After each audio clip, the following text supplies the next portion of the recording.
Hello, savvy entrepreneur. It's Tash Corbin here, and welcome to another episode of the Heart-Centered Business Podcast. This is episode number 178, and all of the show notes and relevant links can be found at tashcorbin.com/178.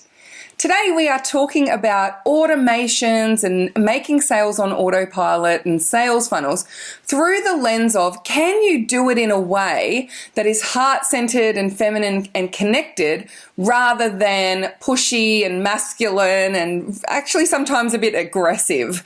So if that's something that's interesting to you, then listen on. Let's get started. I'm Tash Corbin, and this is the Heart-Centered Business Podcast. So this is probably a big resistance point for women in business in particular. We are able to set up a beautiful business that has this heart-centered sales process. It's very connected, it's very feminine, and when we get to have a conversation with someone, we know we can nail it, right? We know that we can talk about our work now in a way that is really value-driven and is really connected and resonates for our ideal clients. But when it comes to setting up and making sales in more automated ways, we can really get stuck at that stage of our business. Now, most women I know still do it. They still try and set up these automated sales processes, but chances are that it doesn't work particularly effectively. And that's usually one of two reasons. Number one, you've set up all of the elements, but you're not really excited about it. And so you've set up a freebie and you've got the email sequence that's there, but because you're not necessarily in love with being sold to in this automated way, you kind of do it like this, and you're apologetic in your language, in your energy, and in the way that you create that funnel, because you don't really want to upset people and be annoying and be too pushy.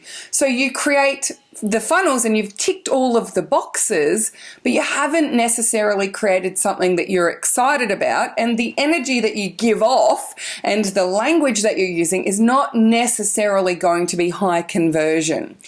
And the other side is that they set up half funnels, and usually it's because you don't want to have the follow-up email sequence. You don't even want to do the bit of the asking for the sale at the next stage of it. There's so many mindset blocks going on for you that you've got a few of the elements, but you haven't actually got a complete funnel. So that's usually the two reasons that I would see why people have got these funnels set up, but they're not actually working effectively. I would say in the first category as well, there's lots of mindset stuff going on. So even if you do go and share and invite people to come and join the funnel, energetically you're saying, no, don't go there. Let's just talk. Let's just stay really connected. So I wanted to do this podcast episode to talk about the feminine way of doing sales funnels and some tips. I've got 5 key tips for you on how to build automated selling processes that are high connection and that do feel really good. Before I talk about those 5 things, I just want to touch on the fact that usually our resistance to automated selling comes from being sold to in automated ways ourselves.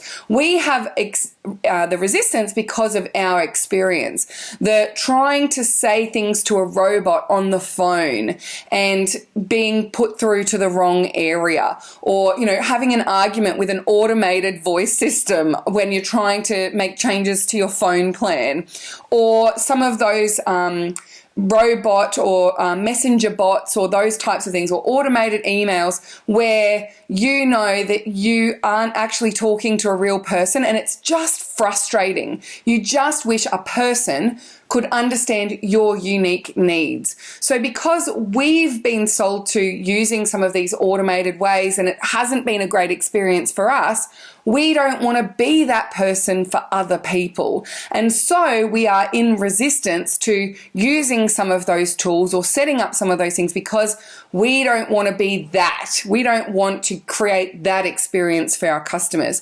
Now, that's actually a really beautiful thing. And by having that experience, you know what you don't want to do. So let's get clear on what you do want to do. Can you be feminine and connected and have some automated spaces? Yes, you can. So number 1 tip from me is stop pretending. be honest. There's nothing more frustrating than thinking you're typing and chatting to a person and then discovering it's an automated service. Stop pretending and be upfront and honest about what is automated and where you are actually there live. So another great example of this is webinars. Don't create webinars that pretend that they're live and then have people come along to them and get the feeling that actually this is an automated thing. I mean, the number of times I've signed up for a live webinar and it just so coincidentally happens that the webinar is starting in 15 minutes, it's absolutely beyond me how people think that we don't get it and that we don't actually know that that isn't a live webinar. So if you're not going to go to the effort of showing up at that particular time, why would you force me to show up at that particular time? I find that absolutely fascinating, and it's very disconnecting for your audience members. So if you're going to do something in an automated way, if you're going to give people access to a pre-recorded webinar, tell them that it's a pre-recorded webinar and stop pretending that it's live. I've been on some of those webinars where I'm typing questions and asking things in the chat box and it's not been acknowledged at all. And it's 15 minutes in and then I realize this isn't actually live.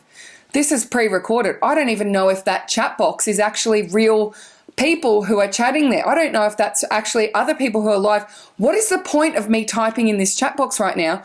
And like, imagine creating that sense of mistrust with someone in a very early part of your relationship with them. It's very damaging and can result in very high churn and burn sales funnels and automated sequences. There's a huge dropout rate on that stuff.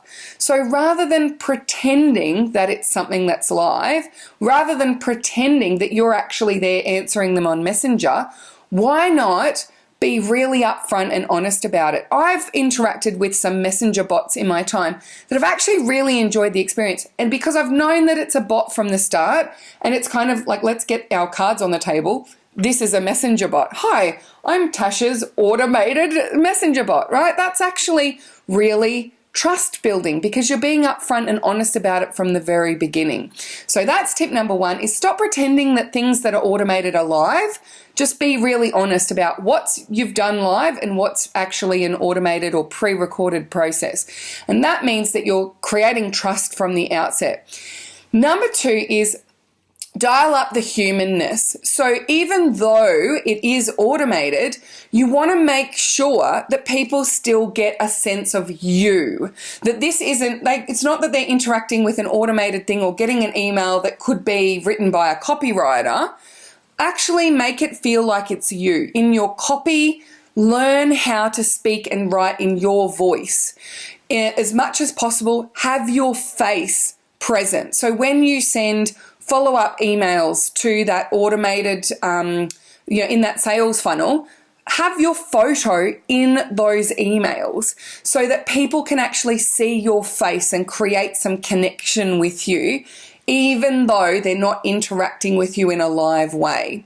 So that's a really great way of doing it. Same with if you're doing rather than a live webinar. In a live webinar, I don't think you need to show your face. You've got your photo in your slides, and people are able to connect and interact with you live. But when you are doing it as an automated training, so let's say you've got a 25-minute training and it's basically the same as the webinar you've run live 6 times, but you've decided to do it in a more automated way, have some face to camera and some voiceover slides to dial up that humanness, that feeling like I'm seeing you as a real person. And in that humanness factor, I also want to talk about taking away the polish and shine. When you're doing something in an automated way, if it's too shiny and too polished, you're creating this sense of disconnection from people. So don't feel like you have to have everything figured out. Don't over manufacture and produce your video content so that there are no ums and ahs in it and you start to look like a robot. It's already automated. We've got to keep it human. So as much as possible, dial up the humanness when you are presenting the pieces of that automation. Tip number 3 is invite human-to-human connection at each stage. So just because most people can go through it without having to talk to you, doesn't mean you shouldn't be inviting people to connect with you. So, people say to me, oh, I can't say like reach out and reply to this email. What if I get hundreds of emails?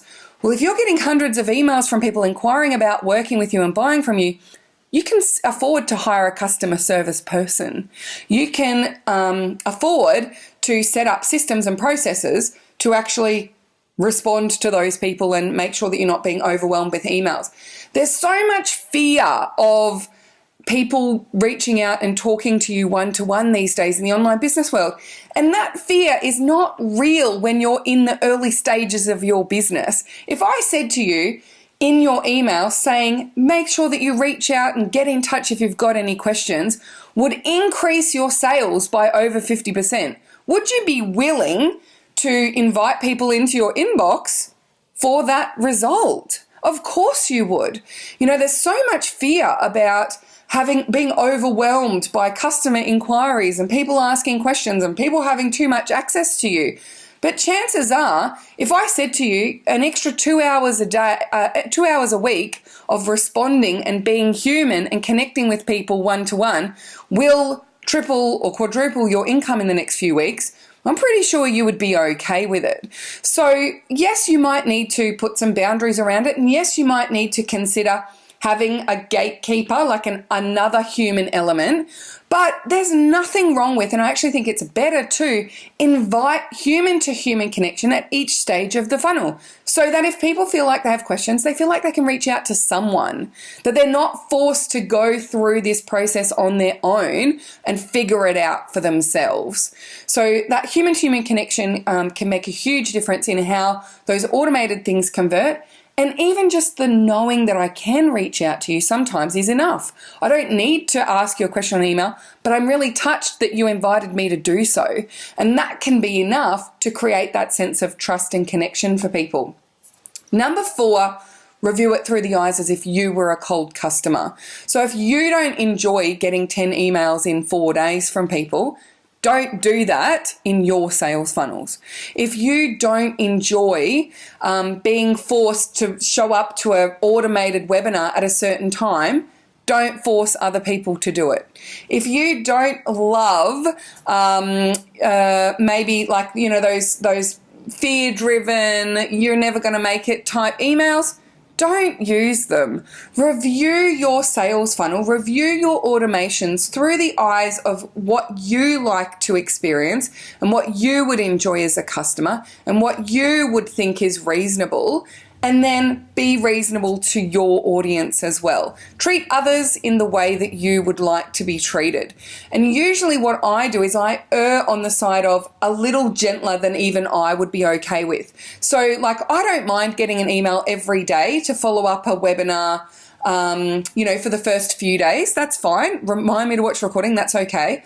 But I know that that's like, I'm probably in the higher level of tolerance for those sorts of things. I know I can ignore emails. I get to it when I get to it. It doesn't stress me out. But I wouldn't send an email every day for 5 days following a webinar. I might send something every second day. I might send 3 emails over 5 or 3 emails over 7 days. So I err on the side of a little gentler than I would like. And then I know I'm creating an enjoyable experience for my customers. The final tip, number 5, is check in with your mindset. You can have all of the boxes ticked. You can create all of those emails and those automations and have them all set up. But if you're doing it with a mindset of, oh, I hate doing this, or when you've finally got it all built, you're sharing it with I hate sending people through this automation, then energetically you're going to block it anyway. You need to create funnels, automations, and those autoresponders, or the things that you are going to be happy with. You need to create this in a way that you're proud of it, that your mindset is strong. When you go out and share that freebie, you're excited for people to get the emails that follow it, rather than you're dreading having people unsubscribe because they don't like it. So through this entire automation process, make sure you check in with your mindset. How are you feeling about it? What is the energy you're bringing to the table with this? Because it does make a significant difference. Okay, that's it for this episode of the Heart Centered Business Podcast, but it's not it for our conversation. Come and continue the conversation in the Heart Centered community using the hashtag #PodcastAha. And you can use hashtag #PodcastAha. Let me know you're listening to episode number 178.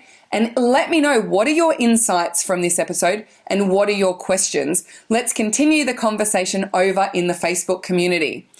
If you head to the show notes at tashcorbin.com/178, you'll be able to find the link to the Facebook group, a reminder of the things that you might be able to share and the conversation we're going to continue with, and also other relevant links that might be savvy for those of you who are interested in this topic. tashcorbin.com/178. Thank you so much for joining me for this episode. Until next time, beautiful lady, I cannot wait to see you shine. Big love from me, and bye for now. Would you like more tips, tools, and resources to help you grow your heart-centered business? Head to tashcorbin.com today.